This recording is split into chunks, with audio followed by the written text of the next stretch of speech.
Hey guys, today I'm going to talk about the Walther P88.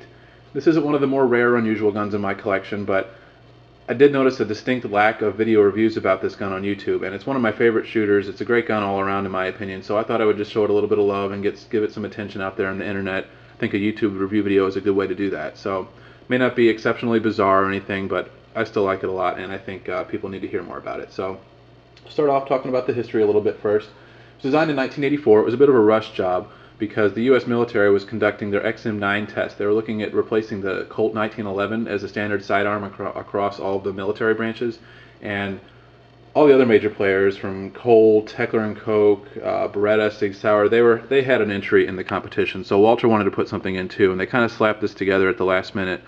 It didn't end up passing. The Beretta 92 won that competition, and there were a couple reasons for it failing.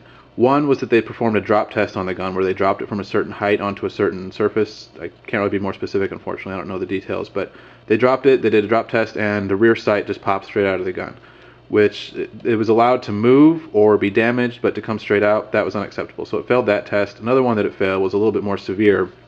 Was after about 7,000 rounds of high-pressure 9mm ammo, the frame, which is an aluminum alloy, started developing some cracks on the slide rails way up here towards the front. The actual XM9 prototype guns that they were using in the test, the slide rails came all the way out to the front here, but they started to have some cracks there, so that was another reason that it failed. So Walther went home, and a few years later, 1988, hence the name P88, they came out with the commercial version with some refinements, one of them being that the slide rails didn't go out that far. There are a few other different refinements too to the gun. Now, I said earlier that this isn't an exceptionally rare gun like some of the other ones I have. That's all just relative. They only made about 10,000 of these over the lifespan of the gun. They stopped making them in 1996, so it was a pretty low volume gun, and there's a definite reason for that.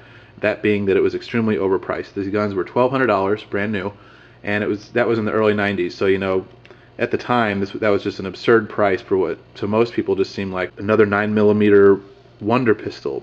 Apart from that, the gun wasn't totally refined when it first hit the market. Over the first few years of its existence, Walther was messing with the design a little bit, and because of that, first-year guns are a little bit different than third-year guns, which are a little bit different than fifth-year guns. Overall, it just wasn't a market success at all, mostly because of the price. The price is justified, I think. It's extremely well built. It's a very nicely made gun. It's got a lot of tiny little parts in there, and it's got some clever engineering that I'll talk about later, but overall, you know, it really is just another double-stack, double-action, single-action Browning short recoil gun. It's not super interesting. It doesn't really offer anything over Sig Sauers. Glocks were big at the time. You know, it doesn't really do anything for people that would justify the price. A few years later, after they introduced this, they also came out with the P88 compact model. There were also some competition models based on this gun that had a little bit different appearance. The regular P88s like this only had one look. They all had a nice polished blue steel slide. Frame was always this matte black aluminum.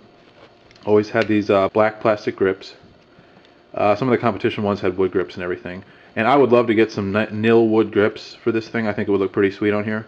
So overall, the gun really is just sort of a standard 9mm pistol that just happens to be made by Walther, which is another reason why I like it. It's high quality also. That's really the appeal nowadays. The reason they still command a decent price is because not only the rarity, but because it's made by Walther and because they're pretty well made, all things considered. And by the way, throughout this video I'll be saying Walther. I'll be pronouncing it that way. The TH in German is pronounced like a T, and the correct pronunciation of the name of this company is Walther, but I'm not going to be saying that because the V sounds a little bit too pretentious, so I at least try to do the TH correctly with the T sound. So on any video where I mention a Walther, I get someone telling me that it's Walther, which just as a German speaker that just sounds too wrong to me, so just try to live with it. So now I'll do my usual size comparison, and I actually have a couple of the XM9 guns to compare with. I have my usual Beretta, and I also have a SIG P226. And this isn't going to be too exciting because the Walther is really just kind of a standard 9mm pistol.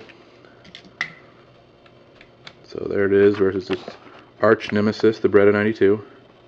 Basically the same size. It is smaller though, not as long. And then the P226 by Sig Sauer. It's really about the same size as that. The P88 weighs about 31 ounces, which is a little heavier than the SIG, and it's a little bit lighter than the Beretta, but for some reason for me, I think it's because it's a touch smaller than the Beretta. It feels like it's just heavier, kind of. It feels more dense or compact or something.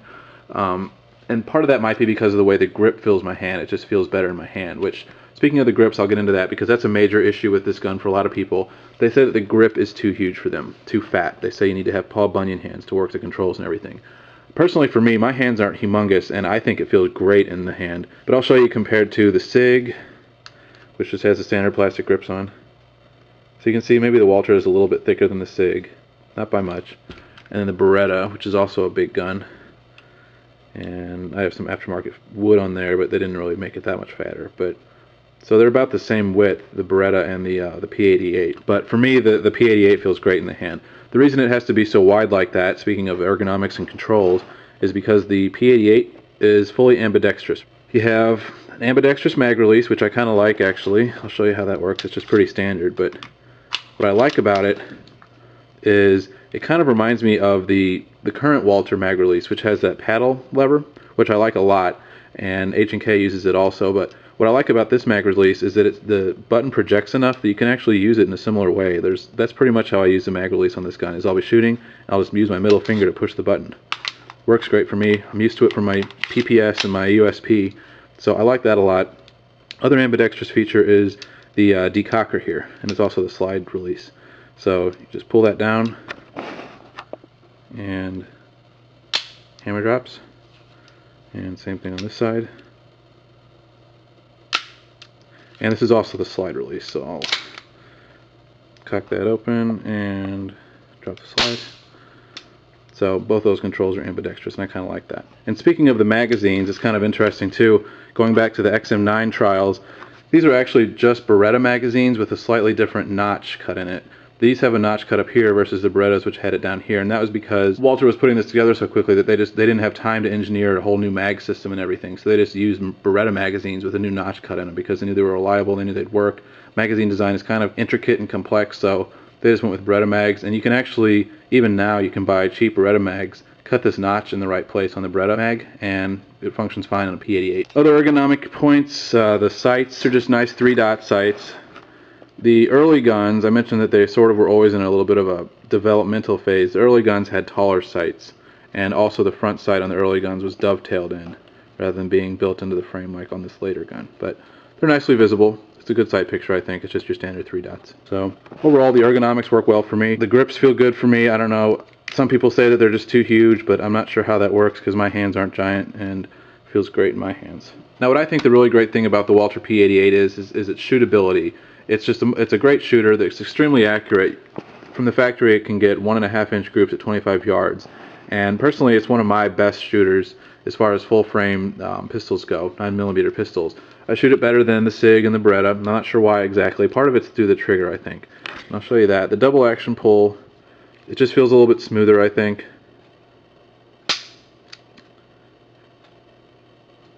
It's maybe not lighter than the other two guns, but it just has a better feel to it.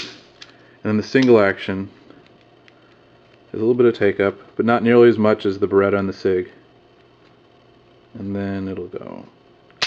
That's pretty crisp once you get to there, and not too heavy.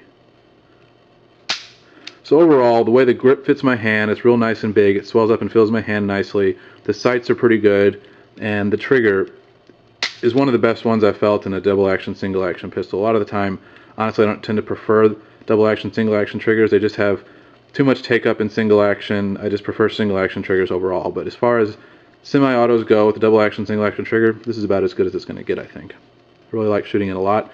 Totally reliable, never had a single failure with it, and the recoil is extremely pleasant also. It's not a super heavy gun, but something about it, it just soaks it up. I think, again, it may be the fat grip. It just feels great to shoot all day long. It's one of those guns that you never get tired of shooting, and I just happen to shoot it extremely well. It's one of my most accurate pistols, so bring it out pretty much every time I go. So I'll take a minute just to talk about the criticisms real fast like I always do. Main one I'm actually looking at right now, and you see that ugly mark on the frame? That is not unique to this gun. I've seen this on several other Walther P88s. What it is this trigger mechanism moves forward. And because the tolerances on the gun are so tight, it's so tightly manufactured and well made, it actually scratches right there. And I really think that's more of a design flaw than anything. And partly what that is, apart from just the tight tolerances of the gun, is the fact that the gun was always in sort of this refinement process. It was never really a finished, finalized product that was 100% polished and refined. And because of that, I think there are little design quirks and idiosyncrasies that maybe surfaced after they started hitting the market, and I think that's just one of them. I have seen this on several guns, It's really ugly more than anything. It's not really a big deal. Just doesn't look very good on an otherwise pretty gun. Other problem might just be the price, which, a lot of people complain about the price. You can usually find these for about $750, $800 without the box in decent condition. New in box, you're looking at maybe $1,100, something like that. But really, when you think about it, these were costing $1,200 new in the early 90s. So inflation has really been on our side with this because they've actually dropped in price relative to that. And when you're cross-shopping with something like maybe a brand new SIG or a new H&K, something like that, it really does compare pretty favorably. You're going to be spending $800 or $900 on one of those, and for that you could easily get one of these in good used condition. So the price isn't really a huge deal breaker in my opinion. What you might be concerned about though is parts availability, because if something breaks on here, you're really just pretty much up a creek. It's going to cost a fortune to fix anything, to find replacements if you can find them at all. They are pretty solidly built. I mean, some of these little gadgets in here are a bit fiddly, I think, but mine, I put tons of rounds through it, haven't had any issues. It's been 100% reliable. So I think personally, compared to some of the other modern high quality German handguns out there, this actually is a decent competitor for those, even 20 years later. So in conclusion, if you're thinking about getting one of these, I would definitely recommend them. They're extremely well made, they're great shooters, they're a gun that you can shoot all day long at the range, accurately. I mean, as long as, you might want to feel one first to make sure that the grip fits you, but for me, grip feels great, ergonomics are perfect. I can shoot it dead on, tear out the bullseye all day long. It's just a fabulous shooter. Might not recommend it necessarily for a defensive gun, only because there are these sort of little fiddly levers and things that they might just get in the way, and I'm not sure how rugged they are really. So, but if you're just cross-shopping, with H&Ks and Sig Sauers and other high-end German pistols for a range gun, I think you owe it to yourself to give these a look, because they're great shooters, like I've said, and not only that, but they're just kind of unique. You can find them, and they're not that much more expensive, if at all, and they also can get some looks at the range. They're just something that not everybody has. And mine's held up great, works great, no jams, it's perfectly reliable, and just overall, it's a joy to shoot. It's a beautiful piece of machinery, well made. On that topic, I hear a lot of people online asking about this compared to a SIG P210. It's really not in the same class as that. The P210 is much more accurate, much better built, but compared to other service pistols, this really is at the top echelon. So definitely check it out. It's the P88 by Walther. 10,000 made, but you can usually find one. And just look for a deal. So thanks for watching.